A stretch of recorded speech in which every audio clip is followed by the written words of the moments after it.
Peristiwa Tanjung Priok adalah peristiwa kerusuhan yang terjadi pada 12 September 1984 di Tanjung Priok, Jakarta, Indonesia, yang mengakibatkan sejumlah korban tewas dan luka-luka. Sejumlah gedung rusak, terbakar. Sekelompok massa melakukan defile sambil merusak sejumlah gedung dan akhirnya bentrok dengan aparat yang kemudian menembaki mereka.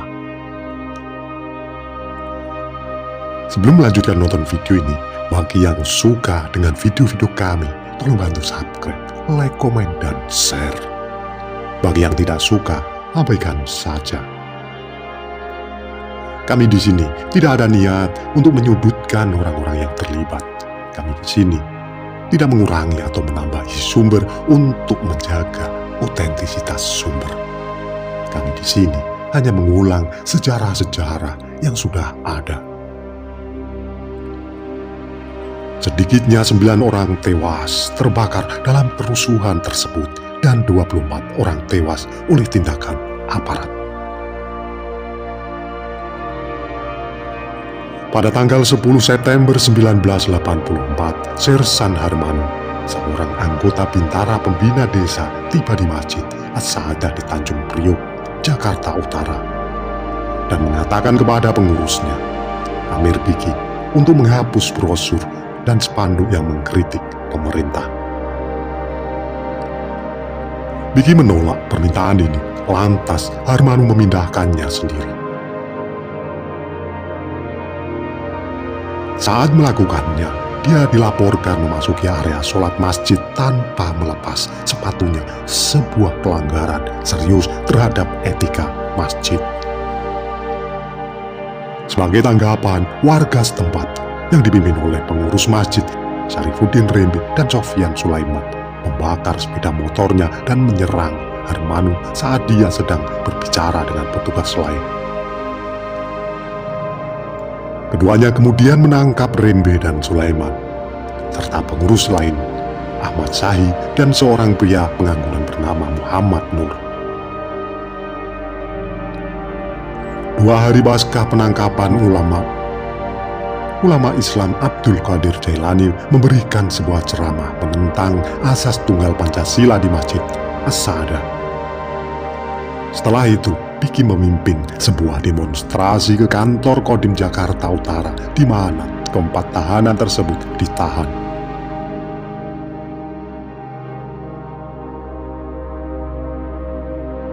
Seiring waktu, massa kelompok tersebut meningkat dengan perkiraan berkisar antara 1.500 sampai beberapa ribu orang.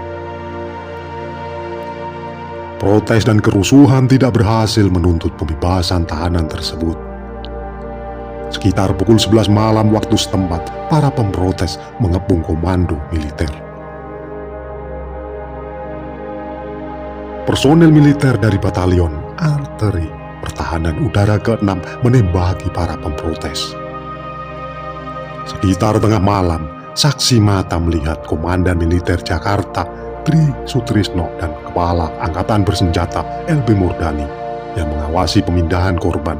Mayat-mayat itu dimasukkan ke dalam truk militer dan dikuburkan di kuburan yang tidak bertanda. Sementara yang terluka dikirim ke rumah sakit militer Gatot Subroto. Setelah kerusuhan tersebut, militer melaporkan bahwa mereka dipicu oleh seorang pria berpakaian militer palsu yang membagikan selebaran anti pemerintah bersama dengan 12 komplotannya. Dilaporkan dari orang-orang yang ditahan, Jenderal Hartono Rekso Darsono ditangkap karena diduga menghasut kerusuhan tersebut. Setelah menjalani persidangan 4 bulan, dia divonis bersalah. Dia akhirnya dibebaskan pada bulan September 1990. Setelah menjalani hukuman penjara 5 tahun. Setelah kerusuhan tersebut, setidaknya 169 warga sipil ditahan tanpa surat perintah dan beberapa dilaporkan disiksa. Para pemimpin ditangkap dan diadili karena tuduhan subversif. Kemudian diberi hukuman panjang. Yang lainnya termasuk Amir Biki, termasuk di antara mereka yang terbunuh. Laporan awal menyebutkan 20 orang tewas. Catatan resmi saat ini memberikan total 24 korban tewas dan 54 terluka, termasuk militer. Sementara korban selamat melaporkan lebih dari 100 orang tewas. Masyarakat Tanjung Priok memperkirakan total 400 orang terbunuh atau hilang. Sementara laporan lainnya menyarankan hingga 700 korban. Hasil investigasi. Gencarnya gerakan hak asasi manusia pasca lengsernya Soeharto pada tahun 1998. Beberapa kelompok dibentuk untuk mengadvokasi hak-hak korban, termasuk Yayasan 12 September 1984. Solidaritas Nasional untuk Peristiwa Tanjung Priok 1984 dan Keluarga Besar untuk Korban Insiden Tanjung Priok didirikan oleh Janda Biki, Dewi Wardah, dan Putra Beni. Kelompok-kelompok ini mendorong Dewan Perwakilan Rakyat dan Komnas HAM untuk menyelidiki lebih lanjut tragedi tersebut.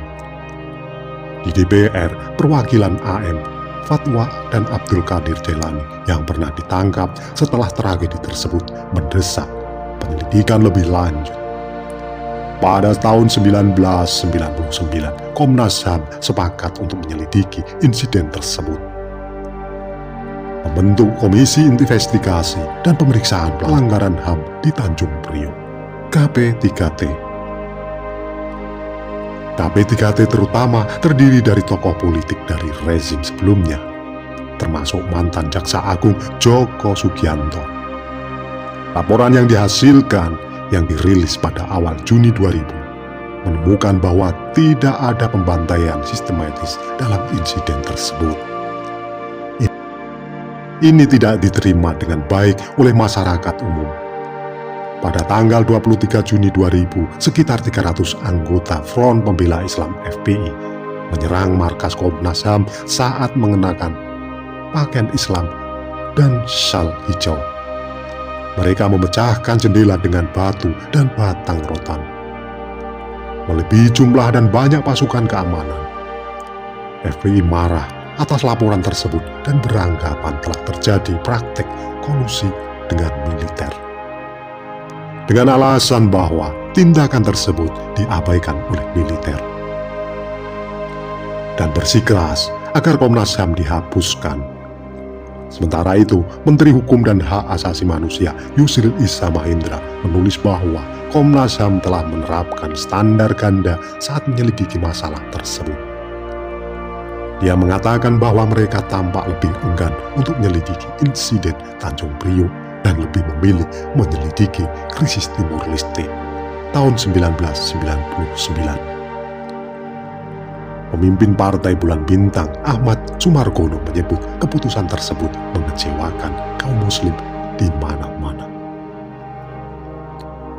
Pada bulan Oktober 2000, Komnas HAM mengeluarkan laporan lain yang menunjukkan bahwa 23 orang termasuk Sutrisno dan Murdani harus diselidiki atas keterlibatan mereka. Ia meminta ad hoc untuk menyelidiki masalah ini lebih lanjut. Presiden Abdurrahman Wahid juga meminta menyelidiki lebih lanjut pada pengadilan yang akan datang. Beberapa pejabat militer membuat surat pengampunan islah dengan keluarga korban. Meski islah tidak mengandung pengakuan bersalah, korban menerima kompensasi sejumlah Rp 1,5 sampai 2 juta. Islah pertama meliputi 86 keluarga seperti yang diwakili oleh Rembi, sedangkan untuk keluarga Biki terjadi pada islah kedua. Pada tanggal 1 Maret 2001 sejumlah islah telah dibuat. Hasil islah tersebut, beberapa korban atau keluarga mereka menyarankan kepada penyidik M.A. Rahman bahwa tuntutan harus dijatuhkan. Investigasi baru berlanjut pada bulan Juli 2003. Di bawah tekanan internasional, pada tahun 2003 DPR menyetujui penggunaan Undang-Undang Hak Asasi Manusia tahun 2000 untuk membawa pelaku pembantaian ke pengadilan atas kejahatan terhadap kemanusiaan. Itulah tadi ulasan singkat kami mengenai peristiwa Tanjung Priok yang terjadi pada 12 September 1984. Apabila ada kesalahan dalam kami menyampaikan, mohon diluruskan dan mohon maaf. Terima kasih yang sudah menonton sampai selesai.